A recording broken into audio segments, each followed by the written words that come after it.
ჩამონგრევის საფრთხის წინაშე აღმოჩნდა თურქეთის ტერიტორიაზე მდებარე კიდევ ერთი ქართული ძეგლი უკანონოდ დაწყებული გათხრების გამო ნახევრად დანგრეული ვაჩეძორის სამონასტრო კომპლექსში შესაძლოა მთლიანად ჩამოიშალოს.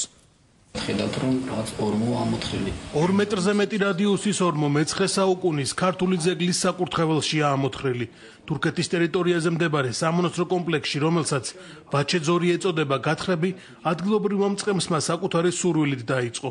კულტურული მემკვიდრეობის ზეგრძე სამუშაოები მომლოცველებმა აღმოაჩინეს. იქ ცხოვრობს ადგილობრივი მწყემსი, რომელიც მშვენივრად გრძნობს თავს, მოწყობილი აქვს თავისთვის საცხოვრებელი, ტაძარი რამდენიმე ორსართულიანი, შეიძლება დავარქვა ორსართულიანია და ქვედა სართული სულ გამოტენილი აქვს უკაცრავად საქონლის ამსებინძურეებით.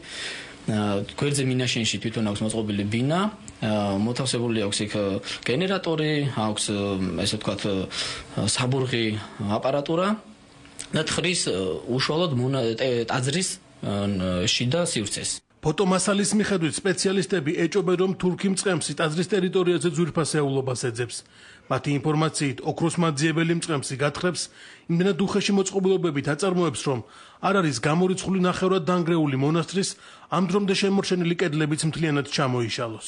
ძალიან ბევრი ასეთი შემთხვევები და უნდა ვფიქრობ ძალიან მკვეთრი უნდა იყოს ჩვენი რეაქცია და უნდა მოუწოდოთ პირველ რიგში თურქეთისა და შემდეგ საქართველოს შესაბამის უწყებებს რომ გააკეთონ ხოლმე ამაზე რეაქცია და რაღაცნაირად იქნებ დავიწყოთ ზრუნვა მონიტორინგის მექანიზმებს.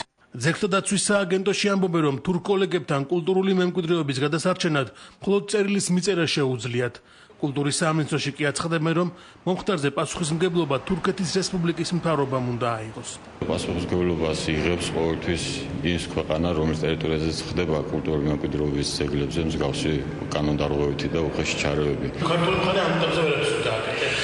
ამ ეტაპზე შეიძლება ჩვენ რაღაც გარკვეული მიწერ-მოწერი და რაღაცა ურთიერთობით ეს შესაძლებელია და სხვა ბერკეტები რა გავგაჩნია, არავითარი ბერკეტები.